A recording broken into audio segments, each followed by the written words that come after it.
एक बार फिर से स्वागत है आप सभी का हमारे चैनल जीटी गुरुजी पर, जहां आप सबको पता है G for grammar and T for translation के वीडियोज आप सभी को मिलते हैं। मैं हूं आपका होस्ट, आपका दोस्त, आपका इंग्लिश गुरु प्रभात कुमार सिंह, और आज मैं आप सबके लिए लेकर आया हूं लूसेंट जूनियर इंग्लिश ग्रामर के चैप्टर 24 जो कि है वेरियस यूजेज ऑफ प्रेपोजिशंस, उसके एक्सरसाइज 3 के सॉल्यूशन को लेकर के, जिसमें करना क्या है तो डायरेक्शन में दिया गया fill in the blanks with appropriate prepositions given in the brackets. ये ब्रैकेट्स में तीन तीन आपको प्रपोजिशंस दिए गए हैं, उनको उनमें से छांट कर बताना है। आगे बढ़ूँ, इसको एक्सप्लेन करूँ, इसके हिंदी मीनिंग्स को बताऊँ, उससे पहले बताना चाहूँगा अभी ऊपर आई बटन में आपको लिंक नज़र आ रहा होगा इसी चैप्टर 24 के एक्सरसाइज 2 का लिंक, तो उसे आप जा कर के देख सकते हैं। बाकी आपको प्लेलिस्ट और भी मिल जाएगा इस बुक के नाम से भी, उसमें आपको सारे एक्सरसाइज एक जगह मिल जाएंगे। बाकी डिस्क्रिप्शन में हमारे चैनल पर पब्लिश होने वाले जितने भी सॉल्यूशन है, जिन भी बुक्स के, वो बुक्स के नाम से ही प्लेलिस्ट आपको नीचे मिल जाएंगे, वहाँ से जा कर के आप उन सबको देख सकते हैं। एक स्पेशल है ग्रामर का, ग्रामर टॉपिक्स इन इंग्लिश के नाम से एक मिल जाएगा, उसमें टेंस, वॉइस, नरेशन, इन सब के एक्सप्लेनेशन वीडियोज़ हैं। चलिए तो शुरू करते हैं। पहला है this is the school dash the blind, क्या हो जाएगा? तो अब ऐसे तो देखने में ये उचित लग रहा था कि for this is the school for the blind, है ना, कि ये अंधों के लिए स्कूल है, लेकिन नहीं, जब यहाँ फॉर है ही नहीं तो फिर क्या होगा? अंधों का स्कूल है ना, द ब्लाइंड का जो है। So this is the school of the blind, यानी यह अंधों का स्कूल है, यानी अंधे स्कूल, जो अंधे लोग हैं जिन्हें हम दिव्यांगजन कहते हैं अब, है ना, तो उनके लिए ये स्कूल है। अगला है द हाउस इज़ मेड, है ना। मेड के साथ आपको ध्यान में होगा दो चीज़ होता है, ऑफ होता है नहीं तो फ्रॉम होता है, ठीक है। यहाँ पर आ गया है तो दोनों ही आ गया है, ऑफ भी और फ्रॉम भी, तो क्या करें, तब हमें ऑफ लगाना है यहाँ पर, यानी यह घर जो है वह ईंट का बना हुआ है। एक्चुअली उस एक और नियम भी है फ्रॉम के लिए कि फ्रॉम तब लगेगा जब उसका रूप परिवर्तन हो, लेकिन ईंट तो आपको पता है कि वो सेम रूप में मिट्टी का है, तो मिट्टी ही बस पक्के ये हो जाता है, तो इसलिए यहाँ पर ऑफ लगेगा। आगे है I am writing a book dash, grammar क्या हो जाएगा? ऑन ग्रामर हो जाएगा। माई ब्रदर केम, है ना, तो दिन और जो है क्या कहते हैं, डेट के, डे और डेट के पहले ऑन लगता है, तो इसलिए यहाँ पर ऑन लगेगा। My brother came on Monday, मेरा भाई सोमवार को आया। The bulb is dash my head, क्या हो जाएगा? तो ओवर माई हेड, एबव भी हो सकता था, वो ऑप्शन नहीं है, यानी सिर के ऊपर होगा बल्ब, तो वही इसका अर्थ है, बल्ब जो है वो मेरे सिर के ऊपर है। The car runs dash petrol, ठीक है, रन्स ऑन, जैसे लिव्स ऑन, एक काउ लिव्स ऑन ग्रास, तो यहाँ जैसे वो वहाँ पर हो गया कि एक काउ लिव्स ऑन ग्रास, मतलब गाय घास खाकर जीती है, वैसे ही रहती है, वैसे ही जो है पेट्रोल कार पर चलता है, तो इसलिए इसमें रन्स ऑन हो गया। रन्स माने, रन माने ध्यान रखेंगे यहाँ पर चलना, दौड़ना नहीं, ठीक है। आई रन ए शॉप, मतलब मैं एक दुकान चलाता हूँ, ऐसा नहीं कि मैं एक दुकान दौड़ाता हूँ।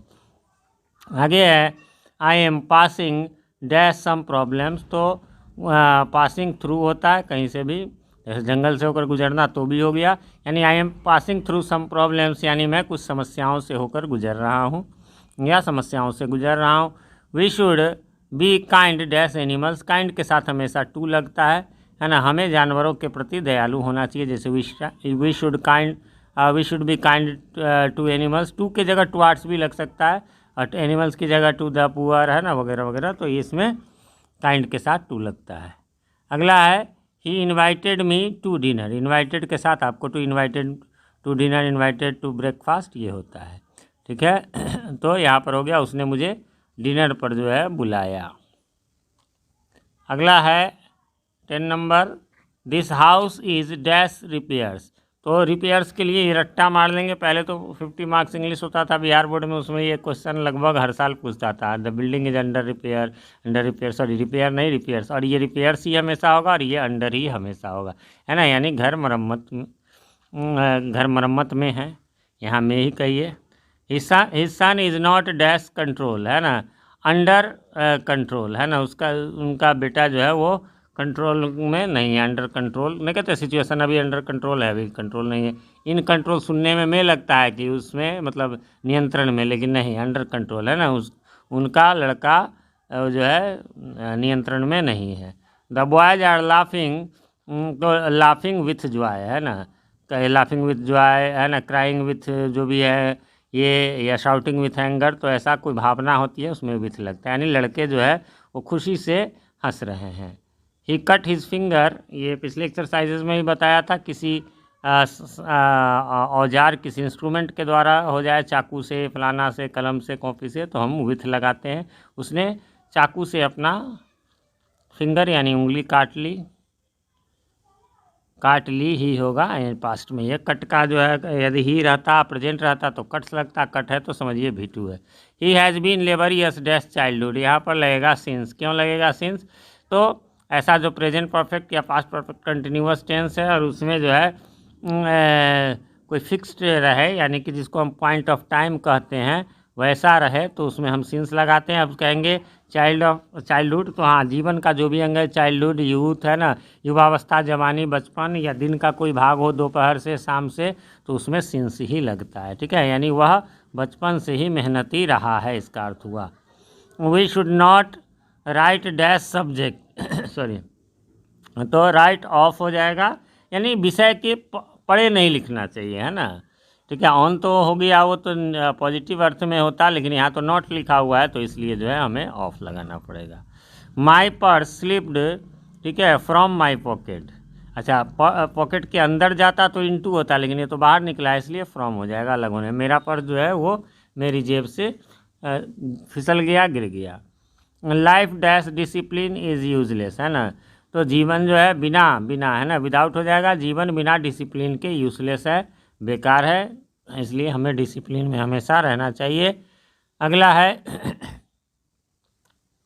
अगला आपका है 18 नंबर में कहते हैं he will complete this work dash a month, with in a month. देखिए, एक ध्यान रखेंगे, ऐसे तो यहाँ पर सिंस हो भी नहीं सकता, फ्रॉम, इन और विद इन में कन्फ्यूजन रहती है, तो इन का अर्थ होता है ना कि विद इन ए मंथ हो गया, इन ए मंथ होता मतलब 1 महीने में, मतलब आज जितनी तारीख है, समझिए आज मान लीजिए 15th है, तो अगले 15th को मतलब आपका हो जाना चाहिए, लेकिन विद इन का मतलब हो गया कि आज 15th है, अगले 15 के अंदर कभी भी, चाहे कल के 16 हो जाए, 17 हो जाए, है ना, मतलब उसके अंदर विद इन होता है, के अंदर मतलब समय सीमा के अंदर हो गया तो विद इन हो गया।